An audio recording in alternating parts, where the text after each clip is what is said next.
अस्सलाम वालेकुम। आज का जो हमारा टॉपिक है क्लास 10th का स्टार्ट कर रहे हैं फ़िज़िक्स और चैप्टर 10 हमने स्टार्ट किया हुआ था। लास्ट टाइम जो हमने इसमें टॉपिक किया था वो था सिंपल पेंडुलम का।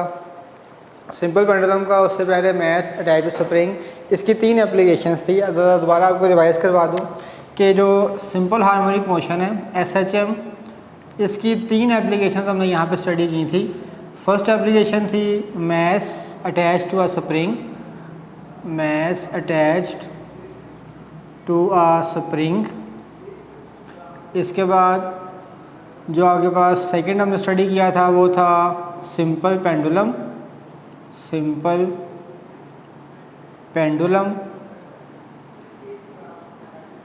उसके बाद जो थर्ड इसकी एप्लीकेशन है वो है बॉल एंड बाउल सिस्टम। तो दो हमने एप्लीकेशन जो है वो डिस्कस कर ली थी, जो है एप्लीकेशन 1 में डिस्कस हो गई, एप्लीकेशन 2 को भी हमने प्रूफ कर लिया। अब आगे पास एप्लीकेशन 3 आ रही है जो हमने आज शुरू करनी है। जो हमारा टॉपिक है आज का वो यही है कि ball and bowl system. Ball and bowl system. अच्छा, इसमें हमने कोई कैलकुलेशन वगैरह नहीं है, इसकी डेरिवेशन वगैरह नहीं है, डेफिनेशन की उसकी नहीं है, जस्ट इसकी अंडरस्टैंडिंग है। जैसे कि ये नाम से जाहिर हो रहा है, एक बाउल होगा और एक बॉल होगी। जो है स्टार्टिंग में उसकी एक्सप्लेनेशन ही है सारी की सारी। हम इसको डायग्राम की मदद से ड्रा करते हैं। लेट अस सपोज कि इट इज़ अ बाउल, ये आपके पास एक हमने बाउल ले लिया जो है। उसके बाद एक बॉल लेते हैं जी। तो लेट अस सपोज कि this one is a ball, ये आपके पास एक हमने बॉल ड्रा कर ली। अब नेक्स्ट हमने बताना क्या है कि क्या इसका मोशन भी सिंपल हार्मोनिक मोशन है या नहीं, जो है। ठीक है जी, इसको दोबारा बता देता हूँ कि this one is bowl and this one is a ball. So this at this position this ball is at mean position. इस जगह पे ये जो बॉल है ये अपनी मीन पोजीशन पर है। इट मीन्स कि it is at rest position. ये बॉल कहाँ पे है? अपनी रेस्ट पोजीशन की हालत में है। अब हमने क्या करना है, फोर्स लगा के अप्लाइड फोर्स हमने मूव करवाई और इस बॉल को मूव करवा कर हम इसको यहाँ से मूव करवाते हुए इस बॉल को अनदर एक्सट्रीम पोजीशन पे ले गए, विच इज़ दिस वन। और इसी तरीके से इसकी ये भी एक्सट्रीम पोजीशन बन जाएगी। जो इट हैज़ 2 एक्सट्रीम पोजीशंस, एक इसकी ये एक्सट्रीम पोजीशन हो जाएगी और एक ये। इसको हम ड्रा कर लेते हैं, ज़रा फिलअप कर लें। अब नेक्स्ट जो है हमने इसमें ये बताना है कि क्या इसका मोशन जो है वो वैसे ही मूव करता है जैसे हमने पहले 2 एप्लीकेशंस में बताया था, एक सिंपल पेंडुलम में और एक मैथ्स अटैच टू स्प्रिंग के अंदर जो है। अब देखें, स्टार्टिंग में हम बता रहे हैं कि आगे पास ये कंडीशन थी, ये मीन पोजीशन थी और एक ये एक्सट्रीम पोजीशन और एक ये एक्सट्रीम पोजीशन इस बॉडीज़ की। अब देखिए नेक्स्ट जो है इसको लेबल कर लें। This one is extreme position, this one is also it's extreme position, extreme position. अच्छा जी, अब हमने बताना कि इसका ये है कि क्या इसका मोशन SHM है, सिंपल हार्मोनिक मोशन है या नहीं है। इसके लिए हमने कहा इस बॉडी को मूव करके लेके जाते हैं फ्रॉम पॉइंट O से पॉइंट A की तरफ। This one is point O, this one is point A and this one is point B। If a ball is moving from point O to A from its mean position to extreme position and after lifting it, जब उसको वहाँ पे हम उसको छोड़ देंगे, जाके उसको लिफ्ट कर देंगे, छोड़ देंगे, जब वो बॉडी जो है वो क्या करेगी, दोबारा मूव करेगी टुवर्ड्स इट्स मीन पोजीशन। ए से वो दोबारा किस तरफ को आएगी? ओ पर आएगी। And it does not stop hair, ये बॉल जो है वो मीन पोजीशन पर आके रुकेगी नहीं। ड्यू टू इनर्शिया की वजह से they will continue there motion and reaches at another extreme position which is named as a point B, जिसको हमने point B का नाम दिया हुआ है। and so on its motion is continue from point A to O, O से B की तरफ, और इसी तरह से इसका सारा का सारा काम जो है वो क्या है, मूव करती रहेगी। तो लिहाजा इससे ये साबित हुआ कि वाकई इसका भी जो मोशन है वो कौन सा मोशन है, सिंपल हार्मोनिक मोशन ही है। सेम टू सेम वही बिहेवियर है जैसे हमने पहले तो कैलकुलेशंस में किया था, जो है सिंपल पेंडुलम भी ऐसे ही मूव कर रहा था, और जो आगे पास मैस अटैच स्प्रिंग है उसकी भी मूवमेंट ऐसी ही थी। एक फिक्स पॉइंट था, एक मेन पोजीशन थी, उसके अराउंड ही ये बॉडी क्या कर रही थी, मूव कर रही थी। यहाँ भी यही सिचुएशन है, एक फिक्स पॉइंट है, इसके इर्द गिर्द ही क्या कर रही है, बॉडी मूव कर रही है जो है। इससे जब फर्दर कंटिन्यू करते हैं इस टॉपिक को, बेटा जिस तरह इतना सा डिस्कस किया गया है इसकी एक्सप्लेनेशन मैंने आपको बता दी। ये आपने वर्डिंग तो है वो बुक से रीडिंग कर लेनी है, जो है सिंपल सी यही अंडरस्टैंडिंग है और इसमें कुछ नहीं लिखा हुआ जो है। इसके बाद जो नेक्स्ट हम टॉपिक शुरू कर रहे हैं वो जो हमारा है, अब सब हेडिंग्स में आपको आएगी, that is damped oscillations. Damped oscillation के डैम्प्ड ऑसिलेशंस क्या हैं जो है। तो डैम्प्ड ऑसिलेशंस को आपको मैंने पहले बताया था, ऑसिलेशंस और वाइब्रेशंस ये तकरीबन आलमोस्ट सेम थिंग्स हैं। वाइब्रेशन भी उसी को कहा जाता है और ऑसिलेशन भी तकरीबन उसी को कहा जाता है, इसमें ज़्यादा कोई मेजर डिफरेंस नहीं है इसके अंदर जो है। तो हमने बताया it is a type of oscillation, it is a type of oscillation, ये ऑसिलेशन की एक टाइप है which is presence in the presence of some resistive force, in the presence of some resistive force. It means that damped oscillation is a type of oscillation in which the vibrations is held in the presence of some resistive force, कि ऐसी oscillation जो किसी force की, resistive force की मौजूदगी में होती रहें, इस तरह की ऑसिलेशन को हम क्या कहते हैं, डैम्प्ड ऑसिलेशंस कहते हैं।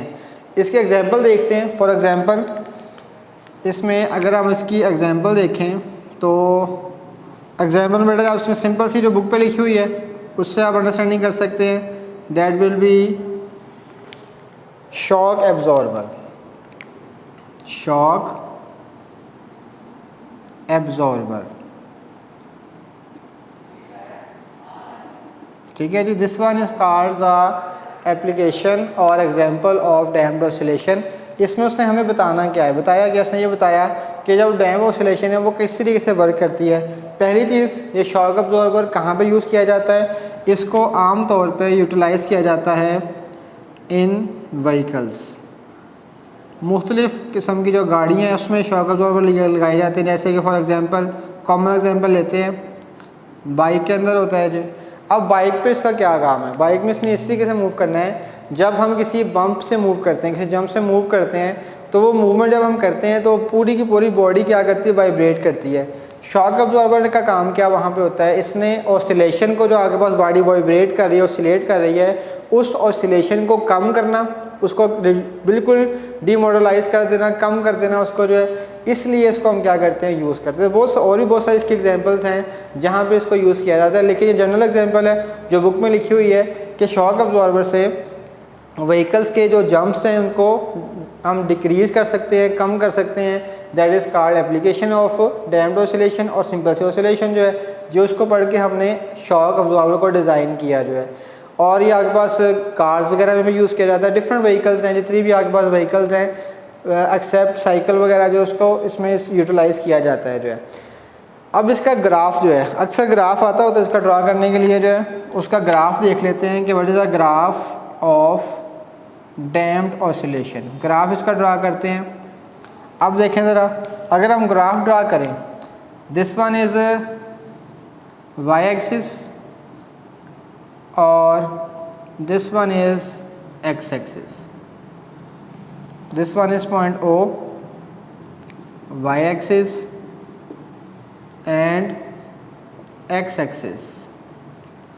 अब हमने क्या करना है, इसमें ग्राफ ड्रा करना है। जब ग्राफ ड्रा करेंगे तो ड्रा करते हुए जो वेव्स है वो फ़र्ज़ कर लेते हैं कि पहले इतनी ऑसिलेशन थी, फिर थोड़ी सी कम हो गई, फिर आगे पास कम होती होती बिल्कुल ही वो आगे पास ज़ीरो हो जाएगी। अब यहाँ से देखें, इससे हमें ज़ाहिर क्या हो रहा है कि इसकी जो ऑसिलेशन है वो टाइम गुजरने के साथ साथ कम होती है। जैसे हम एक व्हीकल चला रहे हैं, गाड़ी चला रहे हैं, बाइक चला रहे हैं, बाइक चलाते जा रहे हैं, जब तक उसको हम रेस दे रहे हैं, स्पीड अप कर रहे हैं तो वो गाड़ी चल रही है। जब उसको रोक देते हैं, मतलब हमने स्पीड देनी छोड़ दी, गाड़ी फ़ौरन तो नहीं रुकती, गाड़ी कुछ देर तक मूव करती है। मूव करने के बाद खुद ब खुद रुक जाती है, वो खुद ब खुद नहीं रुकती। बेसिकली वो क्या होती है, रेजिस्टिव फोर्स होती है, जिसे हम फ्रिक्शन का नाम देते हैं। जो फ्रिक्शन है वो उसको ऑटोमेटिकली रोक देती है। जो है जैसे आपके पास फ़ैन है, फ़ैन मूव कर रहा है, आप फ़ैन का स्विच ऑफ कर देते हैं। जब स्विच ऑफ करते हैं तो फ़ैन फ़ौरन नहीं रुकता, उसको कुछ वक्त लगता है रुकने के लिए। जो है उसको कौन सी चीज़ रोकती है, that thing is called resistive force. उस फोर्स को हम क्या कहते हैं, रेजिस्टिव फोर्स का नाम देते हैं। जो है अब ये जो आपके पास बनी डायग्राम, इसको अब अगर आप एक एनवलप में भी इसको आप कवर कर सकते हैं इस तरीके से। जो है this one is called envelope.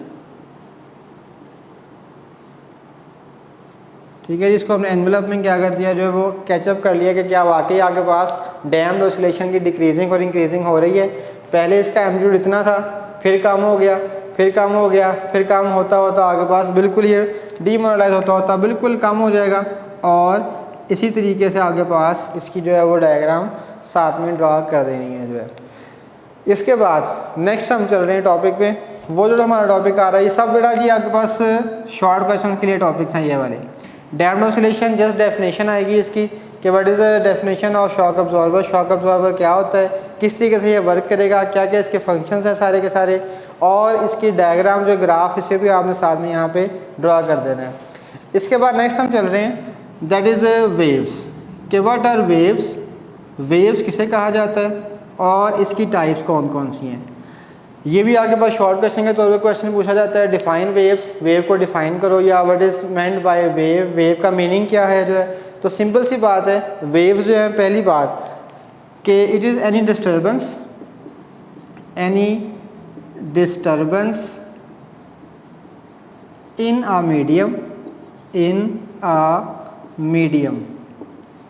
किसी भी मीडियम के अंदर जब हम डिस्टर्बेंस करते हैं तो उसमें जो चीज़ प्रोड्यूस होती है that is named as a wave. उसका नाम हमने क्या रखा है, वेव है।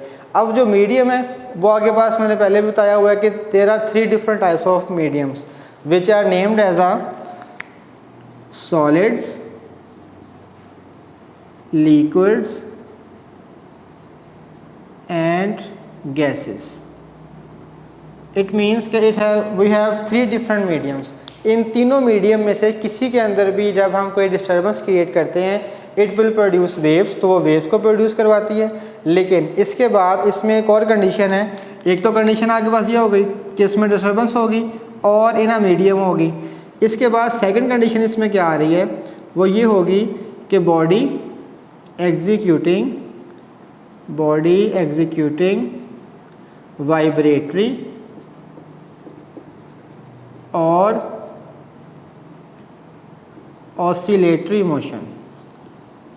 वाइब्रेटरी भी कह सकते हैं और ऑसिलेटरी मोशन भी कह सकते हैं कि बॉडी जो है वो क्या करे, ये वाला फंक्शन लाजमी करे। जो है वेव सिर्फ उसमें प्रोड्यूस होंगी जो क्या करेगी, डिस्टर्बेंस क्रिएट करवाएंगे किसी भी मीडियम के अंदर। मीडियम आपके पास क्या है, 3 टाइप्स के हो सकते हैं, सॉलिड्स, लिक्विड्स एंड गैसेस। जो है और आगे पास बॉडी क्या करेगी, परफॉर्म कर रही होगी कौन सा मोशन, जो है ऑसिलेटरी मोशन या वाइब्रेटरी मोशन। जो है that will produce a wave, तो उसके अंदर जो चीज़ पैदा होगी that will be named as a waves. जो है फिर नेक्स्ट से फर्दर कंटिन्यू किया जाएगा।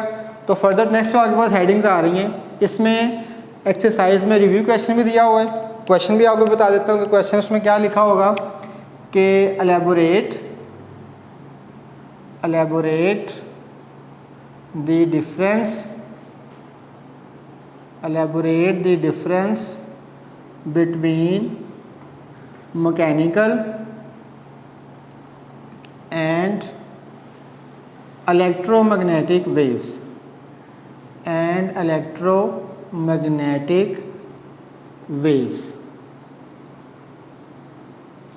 ठीक है डियर स्टूडेंट्स, ये वाला क्वेश्चन जो है रिव्यू में लिखा हुआ है, उसी क्वेश्चन का आंसर भी साथ में डिस्कस हो जाएगा।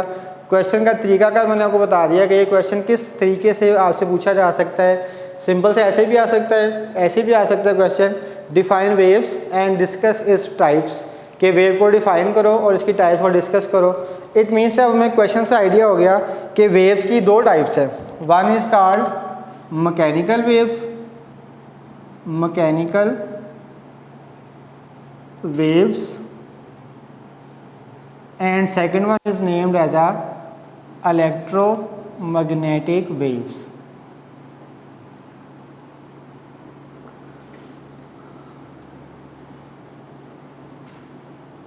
ठीक है जी स्टूडेंट्स, आप देखें इसमें डेफिनेशन इसकी बहुत आसान है, दोनों की डेफिनेशन नहायत आसान है, इसमें कोई मुश्किल चीज़ नहीं है। जैसे वेव की डेफिनेशन में बताया था कि किसी भी मीडियम के अंदर डिस्टर्बेंस को हम क्या कहते हैं, वेव कहा जाता है, जिसमें जो है अब इसी को आगे बताया। इन दोनों में ज़ाहिरी बात है डिस्टर्बेंस तो होगी जो है, लेकिन इसमें फिर डिफरेंस क्या होगा, it required any medium for its propagation. It means कि ये ऐसी वेव्स होंगी जिसके लिए हमें क्या चाहिए होगा, कोई ना कोई मीडियम लाजमी रिक्वायर्ड होगा। That waves are called mechanical waves. तो इसमें क्या होगा फिर, सिंपल सी बात, इसमें अगर रिक्वायर्ड है, it will not required any medium for its propagation. अब यहाँ पे एक न्यू वर्ड मैं यूज़ कर रहा हूँ प्रोपगेशन का, जो कि हमने पहले नहीं पढ़ा हुआ। इसको थोड़ा एक्सप्लेन कर देता हूँ कि व्हाट इज़ प्रोपगेशन। प्रोपगेशन क्या होती है जो है, अक्सर जो वेव्स हैं, जब वेव ट्रेवल करती हैं from one point two another point, उसके लिए जो टर्म यूज़ की जाती है वो वाली टर्म का नेम क्या है, propagation. Propagate, waves will propagate, it will can not travel नहीं करती हैं, उसके लिए हम वर्ड यूज़ करते हैं प्रोपगेट का। मीनिंग इसका वही है जो है कि आपके पास क्या कर रही हैं, ट्रैवल कर रही हैं from one point two another point, लेकिन इसका वर्ड जो हम यूज़ करते हैं वो क्या होता है, प्रोपगेट करना, प्रोपगेशन करना। जो वेव्स हैं इट विल प्रोपगेट, वो प्रोपगेट करेंगी। प्रोपगेशन का मतलब आपने स्टूडेंट याद रखना है स्टूडेंट्स, वो क्या होगा कि इट विल ट्रैवल, वो ट्रैवल कर रही हैं from one point two another point, एक पॉइंट से दूसरे पॉइंट की तरफ। अब इसके एग्जांपल्स देखते हैं। एग्जांपल्स क्या हो जाएंगी कि मैकेनिकल वेव्स और इलेक्ट्रोमैग्नेटिक वेव्स कौन कौन सी वेव्स हैं जो है। अब सिंपल सी बात है, अगर मैकेनिकल वेव्स हैं तो हमने इसके बारे में क्या बताया, it will required any medium, इसके लिए हमें मीडियम चाहिए होगा। तो सबसे कॉमन एग्जांपल है इसकी साउंड वेव्स। उसके बाद सेकंड एग्जांपल आ जाती है इसके अंदर वाटर वेव्स। अब देखो इन दोनों के अंदर हमें जो है वो मीडियम लाजमी चाहिए। अगर हम साउंड वेव को ट्रैवल करवाना चाह रहे हैं तो साउंड वेव को ट्रैवल करवाते हुए हमें क्या चीज़ चाहिए, उसके अंदर मीडियम चाहिए। मीडियम कौन सा है उसके अंदर, एयर जो है, एयर इज़ अ मीडियम। अगर एयर नहीं होगी तो sound can not travel, sound travel नहीं करता। जैसे हम स्पेस में जाते हैं, स्पेस में वहाँ पे हमने पढ़ा हुआ है कि देयर इज़ नो एयर, वहाँ पे एयर नहीं होती है। अगर एयर नहीं है तो sound wave can not propagate, वो प्रोपगेट नहीं करती वहाँ पे जो है। इट मीन्स के it is a that type of wave which will required any medium for its propagation. जैसे कि साउंड वेव्स है, वाटर वेव्स में जो लिक्विड है, जो वाटर है, वो आपके पास क्या है, वो उसका मीडियम है, उसके विदाउट वो जो है ट्रैवल या प्रोपगेट नहीं कर सकती। इसी तरीके से जो आपके पास इलेक्ट्रोमैग्नेटिक वेव्स है, इसमें दो वेव्स आती हैं। एक को हम कहते हैं एक्स रेज, ये भी इसी कैटेगरी में आ जाती हैं। उसके बाद रेडियो वेव्स, के रेडियो वेव्स क्या होंगी, टेलीविज़न वेव भी इसी कैटेगरी में आती हैं। उसके बाद जो वाईफाई के सिग्नल्स हैं, तकरीबन काफ़ी सारी इसकी एप्लीकेशंस हैं जो इसी कैटेगरी के अंदर फॉल करती हैं जो है। स्टार्टिंग में जैसे एक्स रेज है, एक्स रेज में हमने ये बताया कि इसमें उसको मीडियम की ज़रूरत नहीं है। जब बॉडी ट्रैवल करती है तो वो विदाउट एनी मीडियम ट्रैवल कर जाती हैं उसके अंदर से जो है। रेडियो वेव्स है, रेडियो के सिग्नल्स हैं, वो हमें रिसीव हो रहे हैं, डिफरेंट पॉइंट से रिसीव हो रहे हैं, डिफरेंट स्टेशंस बने हुए हैं जो है, हम वहाँ से वो सिग्नल रिसीव कर रहे हैं विदाउट एनी डिस्टर्बेंसेस, कोई डिस्टर्बेंस के विदाउट हम उसको जो सॉल्व कर रहे हैं जो है। वाईफाई के सिग्नल्स, ये भी आपने अक्सर देखा है कि चाहे दीवार है, कोई भी आगे बाद रुकावट आ रही है तो वो सिग्नल्स हम तक रिसीव हो रहे हैं जो है। रेडियो वेव्स हैं, सेटेलाइट से सिग्नल्स आ रहे हैं, वो भी आगे इसी कैटेगरी में आते हैं, वो भी रेडियो वेव्स, माइक्रोवेव वगैरह होती हैं जो है, उनके लिए भी मीडियम की ज़रूरत नहीं होती। It will travel without any medium. उसके बाद इसी को हम ऐसे ले सकते हैं कि आपके जो सिम के सिग्नल्स होते हैं, जो आपके मोबाइल में आप यूज़ करते हैं सिम, इसकी भी क्या है जो सिग्नल्स हैं वो क्या हैं, वो भी ऐसे ही यूज़ होते हैं। उसके लिए भी हमें मीडियम की ज़रूरत नहीं होती। It will travel without medium travel करती हैं। और वो वेव्स कौन सी वेव्स होती हैं, इलेक्ट्रोमैग्नेटिक वेव्स होती हैं जो है। अब इसके बाद नेक्स्ट जो हम स्टार्ट करेंगे अगर, तो वो आगे पास क्या आएगा, तो उसमें थोड़ा सा आपको आइडिया दे देता हूँ, उसको एक्सप्लेनेशन इंशाल्लाह हम नेक्स्ट लेक्चर में करेंगे जो है। मैकेनिकल वेव्स, इन मैकेनिकल वेव्स को आगे डिवाइड किया गया है दो पार्ट्स के अंदर। It will be further divided into two parts. One is called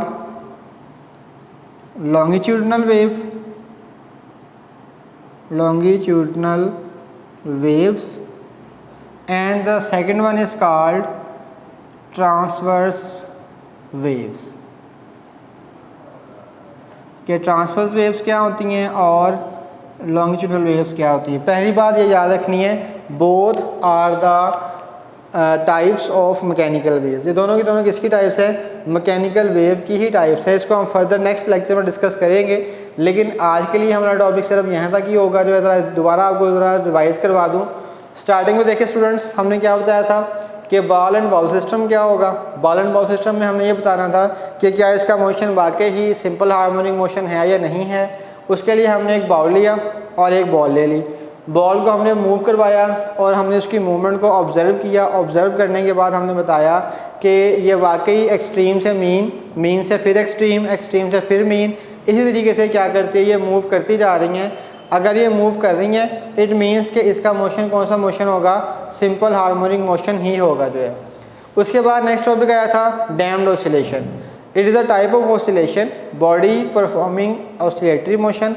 ऐसी बॉडी जो ऑसिलेटरी मोशन कर रही होती है और वो ऐसी फोर्स की मौजूदगी में ऑसिलेशन कर रही है जो उसको मुखालफत कर रही है, उसकी फ्रिक्शन प्रोड्यूस कर रही है। That force is named as a resistive force.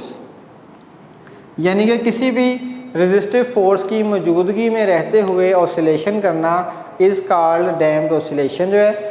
इसकी एग्जांपल शॉक अब्जॉर्वर, इसका ग्राफ मैंने ड्रा करके दिखा दिया आपको जो है।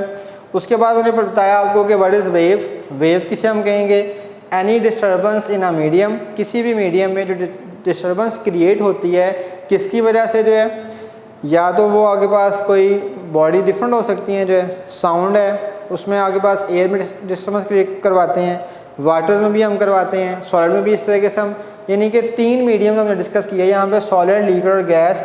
इसमें किसी किस्म की भी जब डिस्टर्बेंस क्रिएट होती है तो जो चीज़ प्रोड्यूस होगी उस चीज़ का नाम क्या है, वेव्स जो है। अब waves have two different types, wave की दो टाइप्स हैं।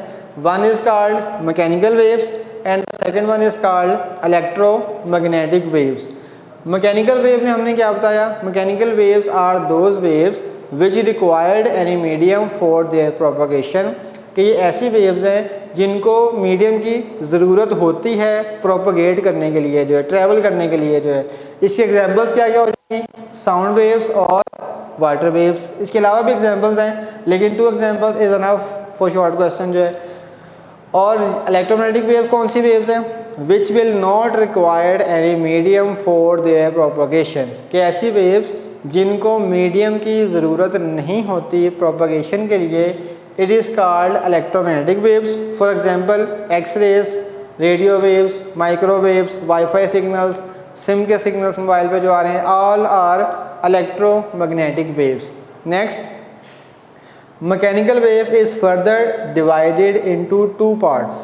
इसकी भी आगे 2 टाइप्स हैं, 2 पार्ट्स हैं इसके जो है। कौन कौन से हैं, one is called longitudinal waves and the second one is called transverse waves. Electromagnetic wave की भी आगे टाइप्स होंगी, लेकिन है तो वो उसको यहाँ पे डिस्कस नहीं किया गया जो है। आपकी बुक में सिर्फ उसने डिस्कस किया है कि मैकेनिकल वेव की टाइप्स कौन कौन सी हैं, उसको डिस्कस किया गया है। इलेक्ट्रोमैग्नेटिक वेव की टाइप्स को डिस्कस नहीं किया गया, तो उसको हम डिस्कस नहीं करेंगे जो, ठीक है। तो डियर स्टूडेंट्स, आपका जो आज का टॉपिक था वो यही था सारे का सारा जो है। इसमें आपको मैंने बता दिया कि ये जस्ट ऑब्जेक्टिव के लिए है, ये भी शॉर्ट में डेफिनेशन आती है, ये भी शॉर्ट में डेफिनेशंस हैं, और ये भी आगे पास शॉर्ट में डेफिनेशंस है। लेकिन इन डेफिनेशंस को वेव और इन दोनों वेव की डेफिनेशन को कंबाइन करके लॉन्ग क्वेश्चन बनाया जा सकता है जो, इसलिए इसको आपने लॉन्ग के लिए भी याद करना है, शॉर्ट के लिए भी याद करना है, और रिव्यू क्वेश्चन जो हैं वो भी आपके साथ साथ रिवाइज होते जाएंगे। आपने वहाँ से भी इसको इंडिकेट कर लेना है। क्वेश्चन मैंने लिख भी दिया था यहाँ पे, इसका आंसर आपको मिल गया, दोनों की डेफिनेशन साथ में एग्जाम्पल जो है। ठीक है जी, डियर स्टूडेंट्स, तो इसी के साथ हमारा आज का टॉपिक जो है वो एंड होता है। अल्लाह हाफिज़।